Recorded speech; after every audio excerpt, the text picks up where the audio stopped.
I would estimate probably about 96 to 97% of the women we work with, one of the biggest struggles when they come to us is I know I need to be eating more protein.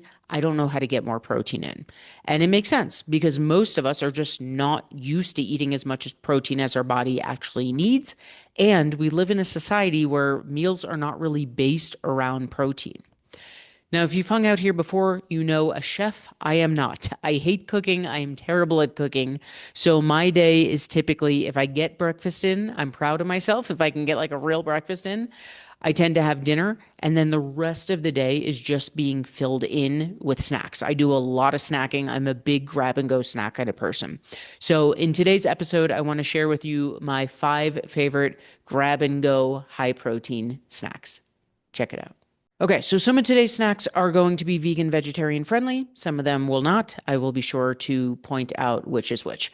The first one, not vegan, vegetarian friendly, not one that's really travel friendly. This is more of a, if you work from home like I do, I stock up my fridge with these, and it's hard boiled eggs. I love hard boiled eggs. I got suckered in by Instagram. I got targeted with this little device. You stick your 6 eggs in, you pour some water, you hit a button, and it hard boils them. I love this thing. I'm not usually a gadget person. Best $30 I ever spent. You don't need the gadget. You could throw them in a pot the old fashioned way. I tend to make them in bulk, and then I'll just leave a whole bowl of hard boiled eggs in my fridge. The thing to know about eggs in general is they're very high in protein. Most of the fat is in the yolk. So if I'm going to have 4 hard-boiled eggs, I'm not going to have 4 whole ones. I'll have 1 or 2 whole ones, and then I'll have a bunch of the egg whites. So not one I'm throwing in my backpack when I'm traveling, but if you're going to be home for the weekend, if you're someone who works from home, making hard-boiled eggs in batch and having them in your fridge, golden. Number 2, and I want to kind of harp on this one for a second because I'm going to label it protein bars and protein chips. I get asked a lot, are protein bars and protein chips good for you? And my answer is this comes down to personal choice. And it also depends on what you're comfortable with and what your goal is. Protein bars and protein chips are a fantastic way to get protein in on the run. So if that's your measure of is this good for me? Sure. You will get a lot of protein in an easy grab and go snack. And they're very processed. So if you're someone who's very ingredient conscious and you don't like more processed food, it's not going to be a great option for you. For me, who loves snacks, who hates cooking, who travels a decent amount, I have a decent amount of bars and chips. I'm not associated with them. I love Quest chips. Again, very processed, not the best ingredients. Macros tend to be very high in protein, not too high in carbs or fat. So if I'm traveling, I'm going to buy a bunch of those chips. I'm going to throw them in my book bag. I'm going to take them with me. Same thing with bars. I have a guide floating around out there called My Favorite Things, where I'm an affiliate of Nugo bars, which do happen to be vegan. Anytime I travel, I have like a box of Nugo bars with me because I know, especially traveling, it's going to be tough to get protein in. So I lean on those bars and chips as just go-to snacks that I can know. You know, it doesn't really matter what's going on, what my hotel does or doesn't have, what my Airbnb does or doesn't have, because I know if I need some extra protein, I've got my grab and go snacks here. So bars and chips, I'm going to label together under number 2. There's a lot of garbage out there. You want to make sure that you know what you're looking for when it comes to protein bars and chips, etc. I've got some past episodes on that as well. So number 1, hard-boiled eggs. Number 2, we're going to loop together protein bars and protein chips. Number 3, dried edamame. I love dried edamame. There is a company. I am not an affiliate of theirs. I want to be. So if you're listening, Only Bean, I want to be an affiliate first. There's a company out there called Only Bean who, as of the time I'm recording this, I'm not an affiliate for, but I buy these in bulk. It is dried edamame with some seasoning on it. So they have a regular sea salt one if you don't want anything crazy. I love sriracha. I'm a sriracha fiend. So they have a sriracha flavor. I think there's like a buffalo flavor or something like that. There's a whole bunch of them. But dried edamame tends to be very low in fat. There's some carbs in there. There's a whole lot of protein in there. They come in individual packs, so you don't have to measure it out. Much like protein bars, anytime I'm traveling, I bring loads of dried edamame with me because it's very easy to grab and go. Real quickly, if you need some help with protein, one of my favorite guides that I have out there is called 8 Ways to Add Protein to Meals You're Already Eating. And it even includes a whole bunch of vegan and vegetarian options. You can go to mindstrongfitness.com/protein guide or just use the link in the comments below to grab your copy. Now, let's get back to the episode. So, hard-boiled eggs, not not super travel friendly, not vegan vegetarian friendly. If you're not vegan vegetarian, then you can keep a bunch in your fridge. Protein chips and bars for especially for traveling. Dried edamame again, especially for traveling, but even not, I just keep those in my cabinet and I grab them in between meetings and busy workday.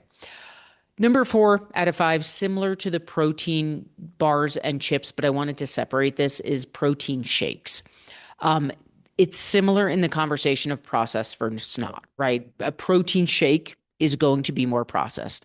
If you go with a vegan protein, it tends to have less ingredients. It tends to be more processed, less processed than a whey protein. It tends to cause less bloat, and whey protein tends to taste better than vegan protein. But nonetheless, it just depends on your priorities.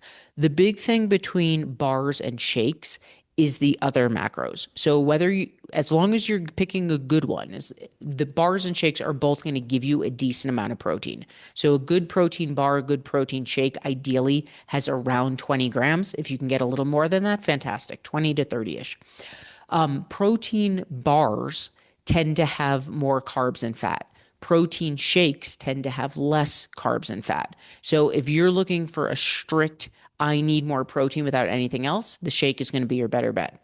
If you're like, I need protein and I've got more to spend in my budget, quote unquote, then you could go with a protein bar. When I travel, I bring both. So I will load up on my dried edamame, my protein bars, and I'll bring a shaker bottle. I'll put, my little trick is to get like a gallon Ziploc bag, just fill it with protein powder, and then stuff that bag inside the shaker bottle. You probably will get flagged at the airport. They like to check the powders. But then, much like the bars, I know if I'm traveling and protein is tough, I've got my shake right there. So, of my 5 grab and go snacks, we've got hard boiled eggs, we've got bars and chips that I'm grouping together.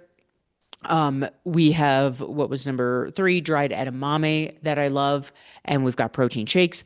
Number 5, similar to dried edamame, but slightly different, is dried chickpeas. I don't have a specific brand to give you the way I did with edamame.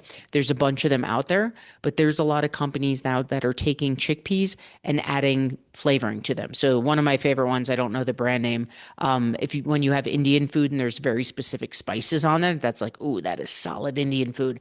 That's what they're adding to chickpeas now. It's one of my favorite snacks. When I can find these, I usually grab them. So chickpeas, low in fat, have some carbs, and tend to be a decent amount of protein. So much like edamame, they're super easy to grab and go. Anytime you're traveling, I know I've said this a few times, but I get asked about this a lot. Protein is always going to be the challenge. It is tough to get enough protein in when you're traveling. So for me, I want to know whether I'm in an Airbnb or a hotel or spending a whole day traveling, I want to know that I've got stuff in my bag that I can rely on. So I'm not relying on hotel food, restaurant food, whatever. So being able to have those grab and goes bars, grab and go shakes, dried edamame, dried chickpeas. I don't bring hard boiled eggs when I travel because I respect my neighbor on the airplane. But that is something that I keep in my fridge. So like anything else, in an ideal world, we would be eating 3 square meals a day and we would fill it in with snacks. I don't eat like that. Most people's life don't actually look like that. Most people's lives don't actually look like that. So it is a-okay to be filling in with snacks.